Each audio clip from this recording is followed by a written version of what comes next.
Wahenga walisema hata mbuyu ulianza kama mchicha.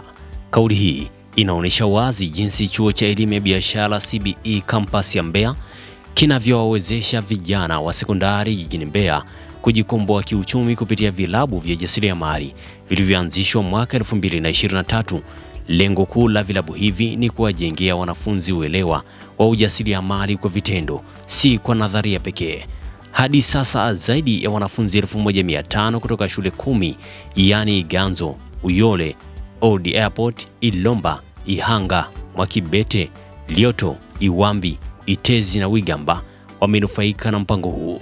Mbali na kupata mafunzo ya bure kutoka kwa wataalamu wa CBE Mbeya, chuo kimeanzisha pia miradi ya bustani za mboga katika shule hizo.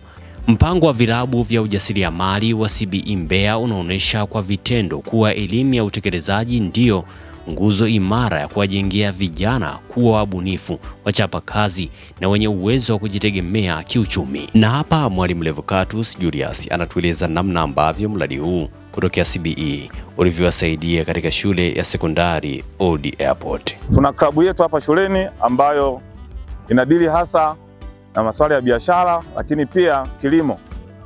Hapa tupo kwenye kilimo. Tunashukuru Mungu, kabla ya kuwa na wageni wetu hawa tulianza biashara na tukaanza pia kilimo.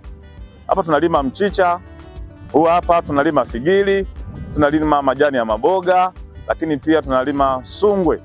Kwa ufupi, hii programu yetu kwa kweli ni nzuri, ina msaada sana kwa wanafunzi wetu na shule kwa ujumla. Wanufaika wa miradi hii ambao pia ni wanafunzi wana yapi ya kueleza? CBE for business success.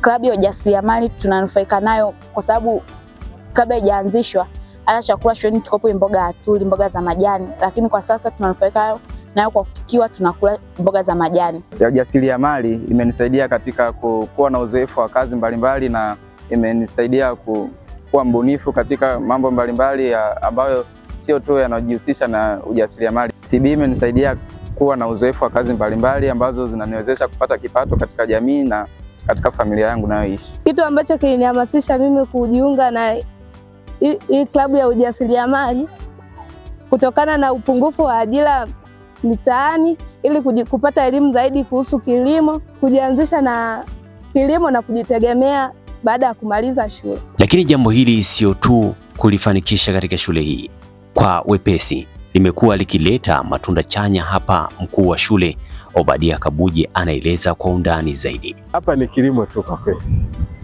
Kama unavyoona mazingira ni tunataka kwenda sambamba na mtaala mpya wa serikali wa ujasiriamali, kwamba watoto wawe na kitu wanapomaliza kidato cha 4, kuna kitu anaweza kufanya, na sambamba na mtaala mpya kidato cha kwanza kwamba waanze somo la biashara na wanajifunza kilimo na ujasiriamali mwingine, kubuni miradi na kufanya nini. Ni kazi ambayo tunatamani kama serikali inavyotaka iwe, tunaiwezesha. Imekuwa na tija kubwa kwa sababu watoto waweza wakala maharage kila siku wakawa na akili nzuri. Kwa tunategemea kukiwa na mchanganyiko wa mboga na hivi watoto watakaa sawa kiafya na kiakili.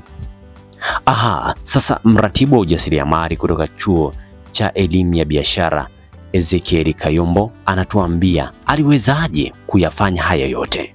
Hapa leo tuko shule ya sekondari Old Airport. Ni moja kati ya shule tunazoendesha na kusimamia klabu za ujasiriamali. Vijana hawa wanafanya shughuli za bustani, wanafanya shughuli za mapishi ya bidhaa mbalimbali katika kujiongezea ujuzi. Tunakumbuka kwamba CBE inayo malengo kazi kubwa 3 za kufundisha, kufanya tafiti pamoja na ushauri wa kitaalamu kiambatana na wajibu kwa jamii, yani corporate social responsibility, katika kuhakikisha elimu ya biashara inawafikia vijana hawa wangali wadogo. Chuo kinafanya kila linalowezekana kuhakikisha kinawajengea uwezo kwa kutoa ushauri, kwa kutoa mafunzo walao mara moja kwa wiki, ili kwamba wanapohitimu masomo yao waweze kuwa na ujuzi, waweze kuwa na jambo la kufanya na wabadili mtazamo kwamba hizi shughuli za kawaida zinaweza kuwapatia kipato. Dr. Beni Mwenda ni mkurugenzi wa CBE Mbeya. Hapa anaeleza umuhimu wa miradi hii kuwasaidia wanafunzi kwa ngazi hii ya sekondari. Shule hii tuna vijana kama 50 ambao ni memba, ambapo baada ya kufika tumewapatia mbegu, tunatoa mbolea, mbegu za mboga mbalimbali, ambazo wamezipanda kwenye hii shule, na tunashukuru sana uongozi wa shule hii walituruhusu sisi kama chuo kuja kuweka huu mradi, ili lengo lake kubwa kuwasaidia hao wanafunzi iwe ni sehemu ya kupata kipato na vile vile ni sehemu ya lishe. Wanaanza kusoma elimu ya ujasiriamali akiwa kidato cha chini kabisa huku. Mtu anaingia form 1 tu anaanza kupata hizi skills za ujasiriamali. Anapomaliza kidato cha 4 anasogea mbele, anakuwa tayari ameshajua yeye anatakiwa kuelekea upande upi. Ndio maana sisi kama chuo kwa jiji la Mbeya hapa tuna shule kama 10 ambazo tumeshafungua klabu za ujasiriamali.